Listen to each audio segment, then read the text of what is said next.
Fluisage, une cosmologie du changement et des pratiques intégrales de mouvement pour les arts martiaux, le systéma, la permaculture, les arts du mouvement, les arts internes, les arts du soin, les artisanats, etc. Pour commencer, il ne peut pas y avoir de changement sans être, sans existence, sans être-té. Pour qu'il y ait changement ou mouvement, qui est une forme du changement, il faut d'abord qu'il y ait quelque chose à changer. Il faut ensuite qu'il y ait quelque chose qui soit capable de percevoir le changement. D'où le lien entre, en anglais, formscapes, flowscapes et mindscapes. Les noms que je donne à même type de contenu fait en anglais.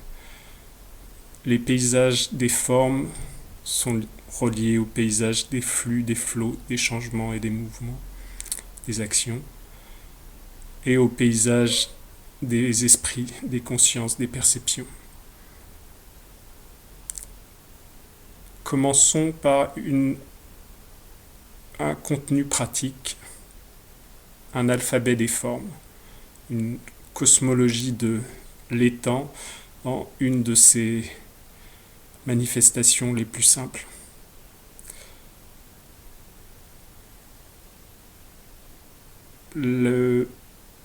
La base ou la première lettre, ou le fond de tout cet alphabet, pour les formes sera l'espace. Le champ sur lequel peuvent apparaître les formes. La représentation symbolique initiale de cet espace sera la page blanche. Sur une page blanche indifférenciée, infinie, apparaît la première forme, le premier contraste, sous la forme d'un point. L'atome des formes, l'élément constituant le plus petit, qui, comme l'atome, sera infiniment sécable, mais infiniment multipliable aussi. Ce point peut suivre plusieurs directions à partir de là, pour générer l'infinité des formes.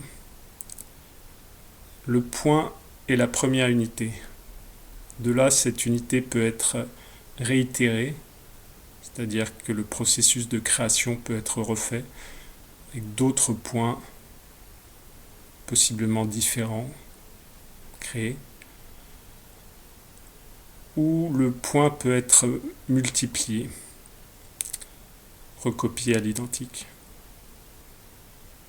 Dans un autre aspect, si le point est non dimensionnel,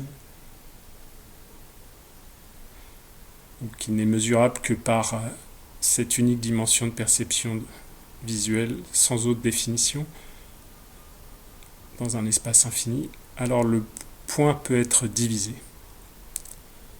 S'il n'y a pas de mesure de taille, le point pourrait être divisé pour recréer d'autres unités semblables à lui. À quoi ces élucubrations de dessin ou de géométrie peuvent mener? Si vous pratiquez n'importe quel art du mouvement, le premier outil à déployer est la capacité à bouger une unité, qu'on pourrait qualifier d'un point. L'unité peut être à l'échelle du corps. Vous bougez un corps entier, un point numéraire d'une grande fresque militaire ou quelque chose du style. Ou alors, vous pouvez bouger un point de cette unité. Vous pouvez choisir n'importe quel endroit du corps et le déplacer dans l'espace, comme vous auriez déplacé l'unité entière. Donc si l'unité entière est moi, je peux me déplacer vers l'avant à partir d'un point de référence, d'un centre, me déplacer vers l'arrière, revenir au centre, me déplacer vers le côté, me déplacer vers l'autre côté, me déplacer vers le bas, ou me déplacer vers le haut.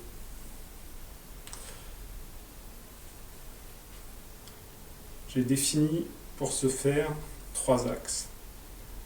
Avant-arrière, côté-côté, haut-bas. Et je les ai définis à partir de points. Je place un point devant moi, un point équidistant derrière, un point à côté, un point de l'autre côté, un point en haut, un point en bas. Mon mouvement me passe d'un point dans l'espace à un autre point.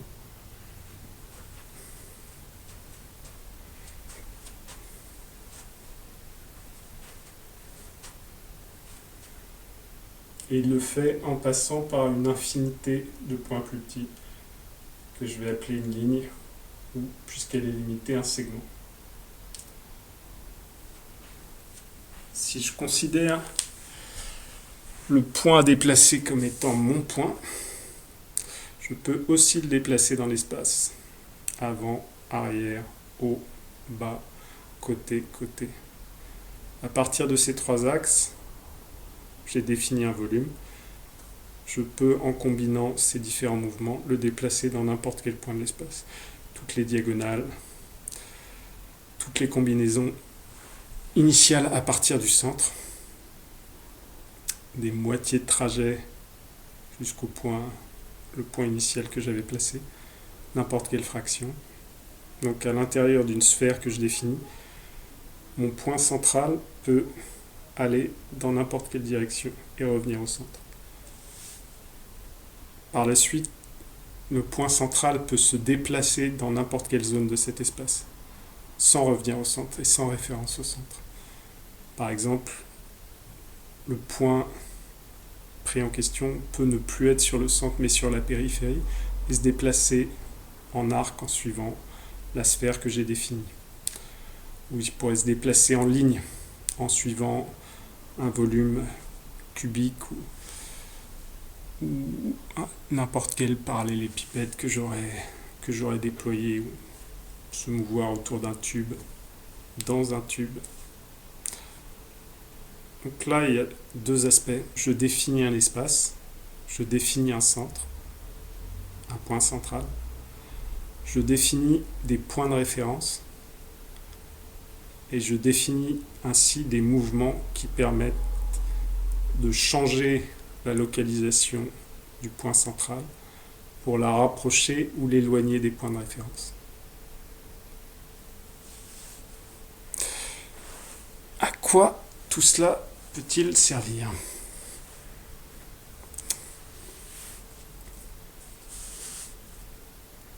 Imaginons une interaction entre objets. Je vais vers cet objet pour le prendre, pour l'attaquer, pour le transformer, pour le projeter, pour exercer un changement dessus ou faire en sorte qu'il exerce un changement sur moi ou le saisir, le maintenir, etc. La direction dans laquelle se fait mon mouvement génère un vecteur de force qui va être transmis. Une force linéaire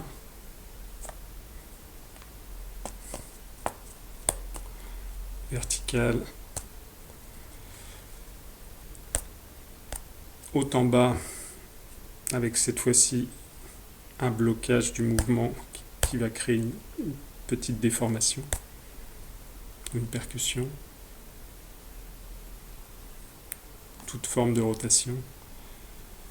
La base des arts du mouvement est de pouvoir prendre n'importe quel point du corps et pouvoir le déplacer dans l'espace, comme vous déplacez la totalité de votre corps. Je prends mon épaule, je la lève, je la descends, la ramène au centre, je la ramène vers l'extérieur, milieu, je la comprime vers l'intérieur, milieu, bas, milieu, haut, milieu. De là, tout mouvement possible dans une sphère ou ou dessiner un cube, n'importe quel type de forme je pourrais imaginer. L'idée restera la même. À partir d'un centre, je peux radier dans toutes les directions. Et ensuite, à partir de toutes ces directions, je peux faire tous les mouvements les reliant. Les premiers mouvements montrés sont les mouvements les plus rapides qui relient 2 points. Donc, des mouvements linéaires droits dans un référentiel euclidien, donc dans un référentiel où le mouvement droit est le mouvement le plus court. Dans un référentiel courbe, ce serait des courbes. À notre échelle de perception, le mouvement droit restera le plus rapide. Ce mouvement droit va me permettre de faire plusieurs choses. Il va me permettre de déployer toutes les parties de mon corps en les mettant en avant, en les ramenant en arrière, en les ramenant sur le côté ou dans n'importe quelle combinaison, en les baissant ou les changeant. Ces mouvements vont me permettre soit de transmettre cette information, d'avancer, de recul, de levée, de descente ou de latéralisation, soit de les transmettre, de les communiquer à un objet avec lequel je rentre en contact ou que je porte sur moi. Soit ça va me permettre de transformer, de dévier les types de mouvements ou les types de formes qui viennent vers moi. Je prends cette balle comme un point. Imaginez des pratiques d'arts martiaux. Le point arrive, je retire la cible, j'avance la cible au contact, je monte ou descends la cible. Si ce qui est visé est la tête, je décale la cible d'un côté ou d'un autre. Je pourrais décaler vers le bas si je réussissais à comprimer ma colonne assez. Donc, initialement, la maîtrise de l'exploration de ce que n'importe quel point du corps est capable de faire est la première base qui va nous permettre de déployer le mouvement.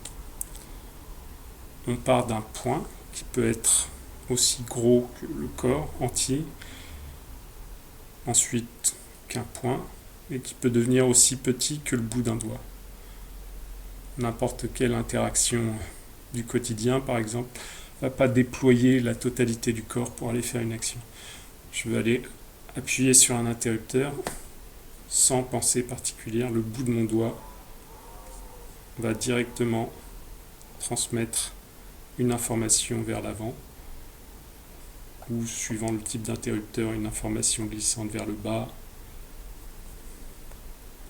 Si c'est une espèce de glissière, ça peut être une information latérale.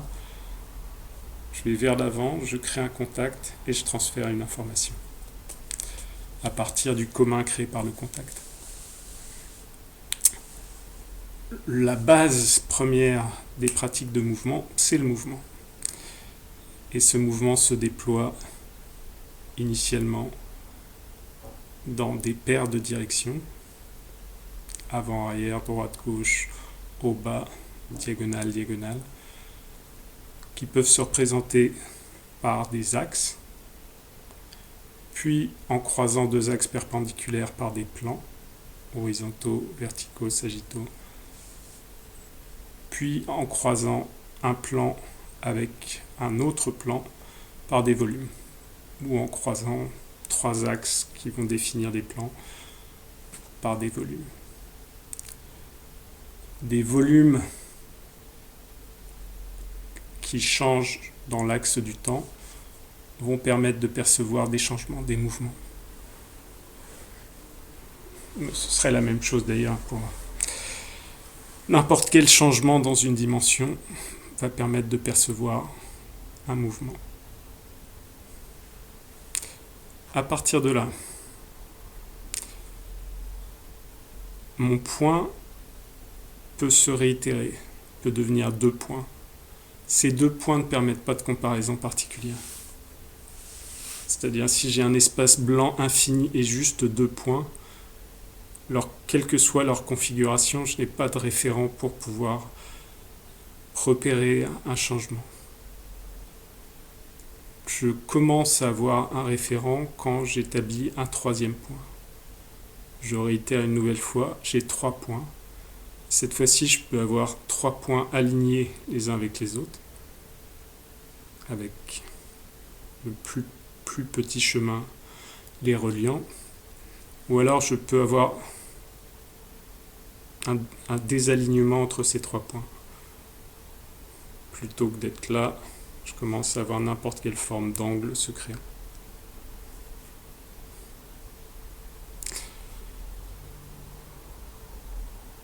L'un des points peut servir de centre de référence pour le placement des deux autres. Quand j'ai créé ma ligne à 3 points, j'ai créé ma première proportion. C'est-à-dire que j'ai créé une première division du segment total, une seconde et le segment total avec lequel je peux comparer ça. J'ai créé la première possibilité de ratio. J'ai aussi créé la première possibilité d'altération des formes. Mes 2 points, quels qu'ils soient, peuvent être reliés par le trajet le plus court, donc ma ligne droite, mais aussi par une ligne courbe, par des ondulations, par des spirales, peu importe. Il n'y a aucune étape intermédiaire entre les deux. Je peux créer à peu près n'importe quel type de mouvement pour les relier. Du moment où j'ai une étape intermédiaire ou un troisième point à relier, j'ai une restriction dans les types de formes que je vais pouvoir faire. Les types de trajets que je vais pouvoir prendre. Le nombre serait évidemment tout aussi infini en potentiel. Et là, pour ce qui nous sert, si on se sert du plus petit trajet entre 2 points et qu'on lui alloue un centre, imaginez 3 points alignés. Maintenant, l'un des points peut être rabaissé et je viens de définir un creux par rapport à la verticale, par rapport à une force venant d'en haut.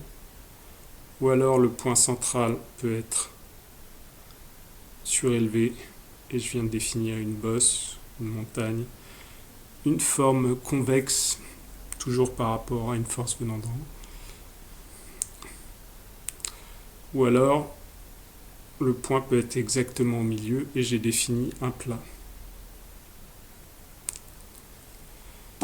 Cette relation des formes à 3 points est très importante dans l'usage pratique. La manière la plus simple de maîtriser les formes que vous allez pouvoir donner à votre corps est de partir de 2 points de référence, un point central, une fixation des 2 points de référence et un mouvement du point central.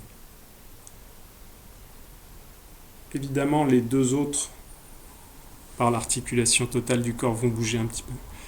Là, l'idée est de limiter au maximum les mouvements pour avoir une compréhension de ce que c'est de déplacer le point de contact. Ce déplacement du point de contact va nous permettre d'avoir les premières altérations des formes. La première altération de forme sera l'altération d'une ligne ou d'un plan. Si je considère ça comme un segment, si vous le voyez comme ça de côté, ça ferait illusion. Le segment peut perdre dans sa dimension verticale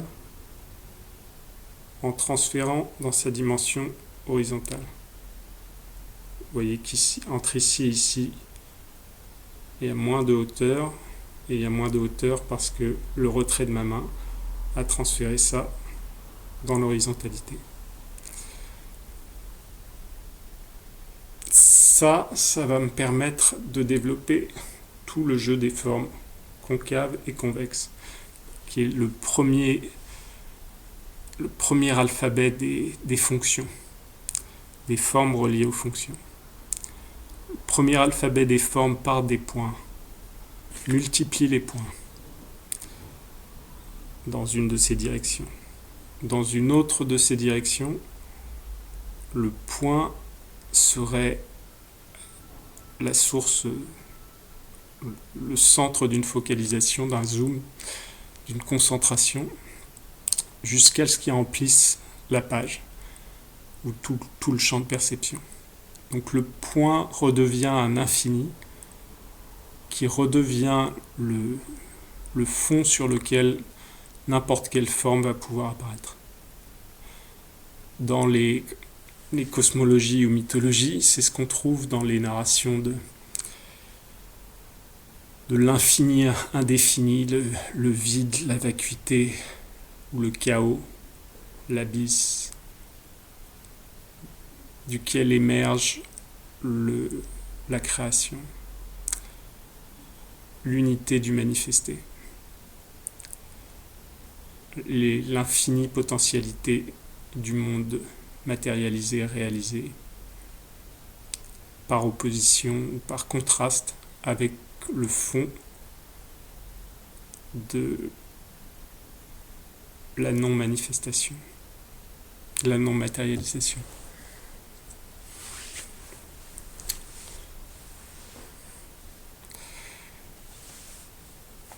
Le zoom sur mon point le transforme initialement en un point plus gros qui deviendra une forme. Le zoom sur mon point fait apparaître sa granularité, le fait apparaître comme constitué d'une infinité de points plus petits. Mon unité devient une totalité pleine de fractions, pleine de décimales. Et l'unité est une infinité. C'est-à-dire que vous pouvez créer des divisions infiniment plus petites que vous additionnez pour arriver à un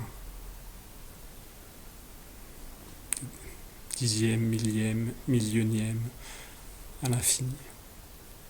De la même manière que de l'autre côté, la multiplication ou la réitération du point peut se produire à l'infini. Le point peut être répliqué, recréé ou divisé, dans ce cas-là, en une infinité d'autres points. Les usages pratiques de cela. Première chose, on est parti du mouvement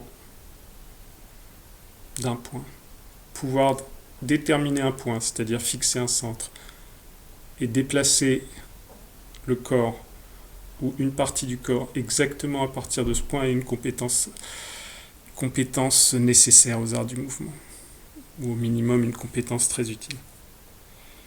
Si je n'ai pas cette compétence et que je viens appuyer sur mon interrupteur ou sur mon mur, à partir, imaginons du poignet, je viens écraser mon doigt qui n'est pas en train de s'étirer. Je viens écraser mon doigt contre la densité plus grande de la balle ici, alors que mon poignet est en train d'avancer vers la balle. La transmission doit se faire à partir de l'extrémité. Si la densité et la pression est plus grande du côté de l'objet sur lequel je veux agir, et que j'opère un mouvement à partir de n'importe quel autre point que l'extrémité, je vais écraser mon mouvement sur la cible. Très classique dans les coups de poing ou n'importe quelle transmission rapide d'énergie, comme par exemple essayer de planter un clou, fendre du bois. Si le point de contact n'est pas au moment de l'impact en train de s'étirer à travers la cible, dans la cible, alors le vecteur d'énergie qui vient de la cible est le vecteur d'énergie lié au rebond. Donc un excès de pression dans la cible par rapport à la pression exercée par l'extérieur et par rapport à sa densité, on verra tout ça, va générer un mouvement dans le sens inverse.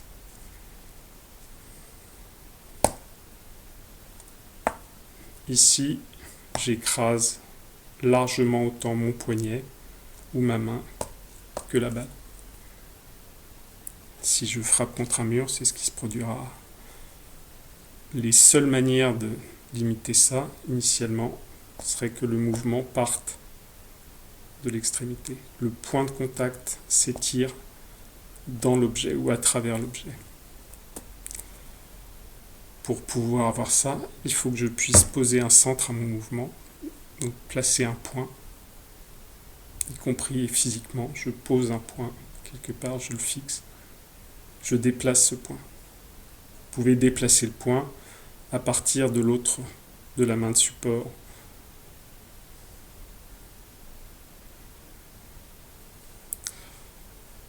Ce que je fais dans le paysage des formes, ou dans le paysage des flots, le paysage des mouvements, va se retraduire à l'identique dans le paysage de l'esprit, le paysage de la perception, le paysage de la conscience, de l'attention. Je fixe un point d'attention. Je crée un centre et je focalise ma perception sur ce centre. J'obtiens beaucoup d'informations sur peu de surface et peu d'éléments, en l'occurrence un seul. Pour la vue, c'est ce qu'on va appeler focaliser. Ce sera aussi lié avec ce qu'on va appeler zoomer. Pas exactement la même chose, mais qui sera un mouvement associé. A l'inverse, si je commence à essayer de percevoir en même temps ou à la suite une foule de points différents, je vais distribuer mon attention. Distribuer impliquerait que je la répartisse également. Sinon, on dira aussi que je vais disperser mon attention. Un petit peu ici, un petit peu là, un petit peu là, un petit peu là. Si j'essaie de faire tout ça en même temps, mon attention est tirée dans de multiples directions en même temps. Si je le fais de manière égale et répartie, alors on dit que je passe en vision périphérique.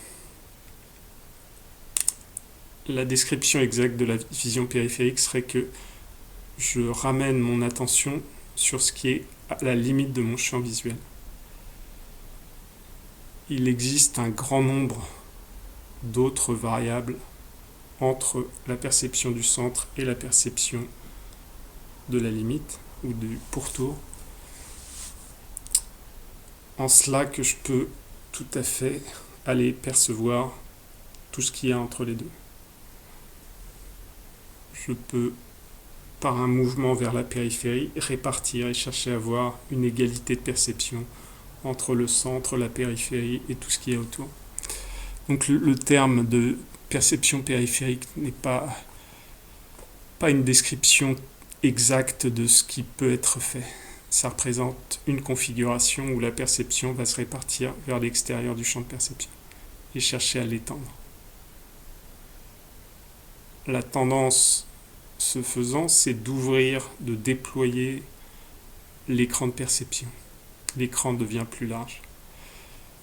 Ce faisant, plusieurs choses se font.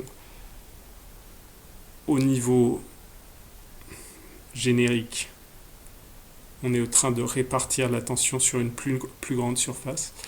Donc on a moins d'informations sur plus d'éléments, plus de surface ou plus de volume. Moins d'informations proportionnellement. Au niveau physiologique, il y aura des spécificités sur le nombre de cellules réparties dans la périphérie de l'œil par rapport au centre. Mais l'approche détaillée n'est pas nécessaire à ce stade.